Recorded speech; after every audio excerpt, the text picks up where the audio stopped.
नमस्कार मित्रांनो, मी रामेश्वर थोरात आणि आपण पाहत आहात टाइम TRN यूट्यूब चॅनल।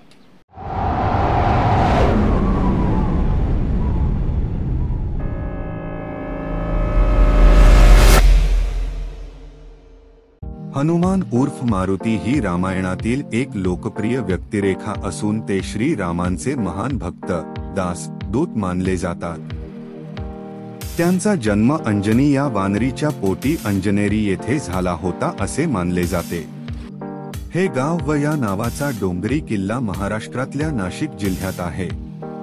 मारुतीचे वडील केसरी वीर मारुती हे अतिशय ताकदवान महाबली होते। त्यांना अनेक शक्ती सिद्धी प्राप्त होत्या।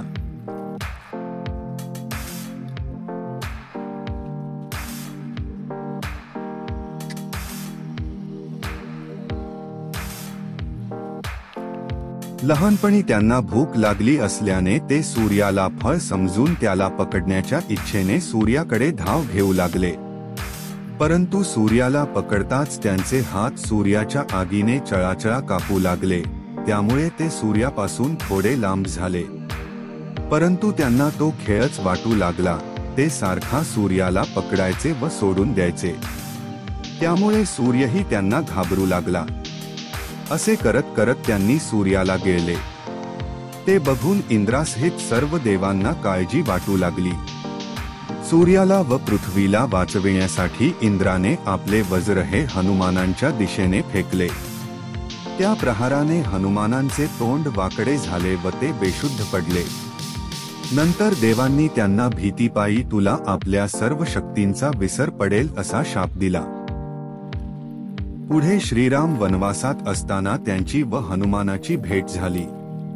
रावणाने सीतेचे अपहरण केले तेव्हा हनुमानाने उड्डाण करून लंका गाठली आणि श्रीरामांचा निरोप माता सीतेला पोचवला। याच वेळ जंबुवंताने आठवण करून दिल्याने त्यांना त्यांच्या महापराक्रमी शक्तीची जाणीव झाली। ते वर्ष इसपू 5067 होते असे दिल्लीच्या इन्स्टिट्यूट ऑफ सायंटिफिक रिसर्च येथील संशोधकांचे म्हणणे आहे।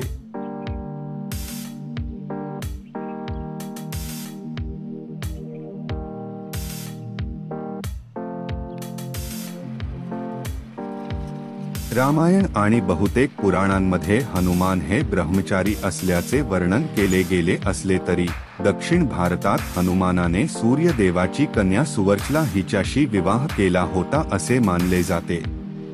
या विवाहानंतर देखील हनुमान आणि सुवर्चला यांनी ब्रह्मचर्याचे पूर्ण पालन केले होते। तेलंगणातील खम्मम जिल्ह्यात हनुमान आणि त्यांची पत्नी सुवर्चला यांचे मंदिर असून यांची येथे नित्य पूजा केली जाते।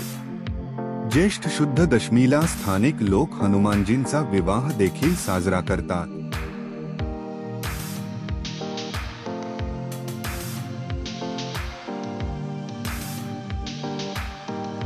श्री हनुमान उमरखेड पुसद रोड येथील टेकडीवरील मंदिराच्या बाहेरील बाजूस असलेली हनुमानाची मूर्ती आहे। ही अंदाजे 60 ते 70 फूट उंचीची मूर्ती आहे। हा पुतळा झाडांपेक्षा उंच आहे आणि आजूबाजूच्या परिसरातून दिसतो।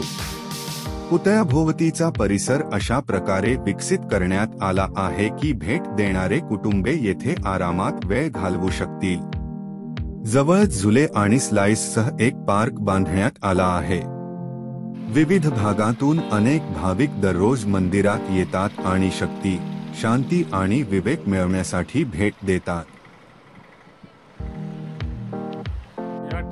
आल्या असता बराच काही आनंद मिळतो, कारण निसर्गरम्य वातावरणामध्ये जे काही पर्यटन स्थळ बनविले जाते, या ठिकाणी आल्याच्या नंतर माणूस म्हणजे बाकीच्या काही गोष्टी काही क्षणासाठी विसरून त्या निसर्गाचा आनंद घेतो। तर खरेखर हे एका निसर्गरम्य वातावरणामध्ये हे पूर्ण आकृती हनुमानजीची बसविण्यात आलेली आहे। आणि या ठिकाणी बघा, हे जे आहे ते हत्ती खरेखर बघण्यासारखे आहे। तर हत्ती एवढे सुंदर प्रकारे आहे आणि या ठिकाणावरून हा जो जातो तो हा रस्ता आहे, हे वरील माळावर जाण्याचा रस्ता आहे, ते आपण वरती जाणारच आहोत. तर माझ्यासोबत कृष्ण सावजी आहेत, मी त्यांनाही बोलतो. सावजी,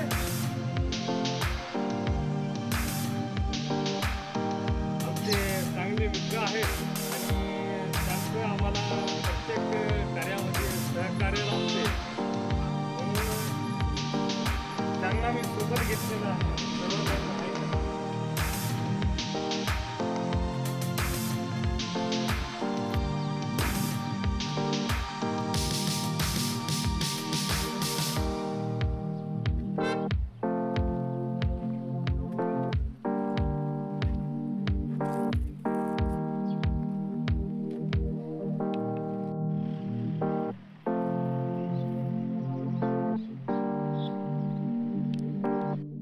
तर आता आपण वरे जात आहोत आणि हे घाटाचा रस्ता आहे. वरे काय काय आहे ते आपण बघणारच आहोत.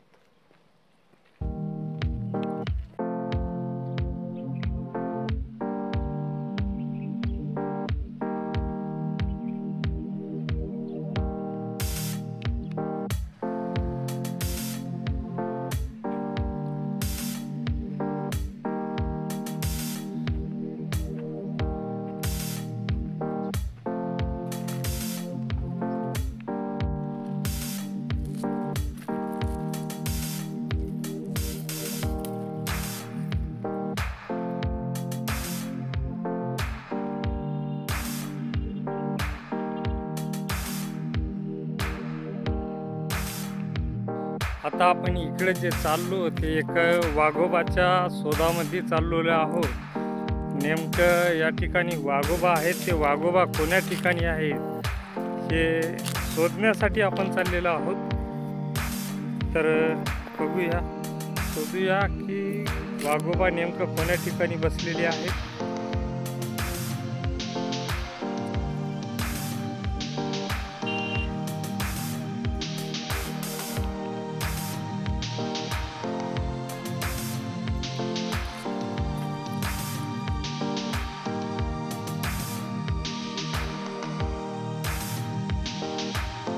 वाघोबाचा शोध काढलेला आहे आणि वाघोबा या लिंबाच्या झाडाखाली बसले आहेत. तर आपण वाघोबाच्या जवळ जाऊया.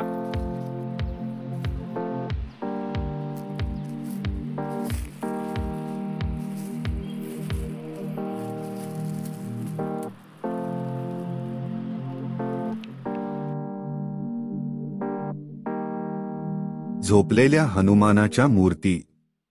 भारतात अशा 8 मूर्ती आहेत. भद्रा मारुती, खुलताबाद येथील घृष्णेश्वराच्या जवळ, अलाहाबादेत यमुनेच्या तीरावर संगम घाटावर, मध्य प्रदेशात जाम सावली येथे, राजस्थानमध्ये अलवर येथे, राजकोट, इटावा जिल्ह्यात पिलुआ गावात, चांदोली जिल्ह्यात आणि छिंदवाडा येथे. व्हिडिओ आवडल्यास लाईक करा, चॅनलला सबस्क्राइब करा. नवीन व्हिडिओचे नोटिफिकेशन मिळविण्यासाठी बेल आयकॉनचे बटन दाबा.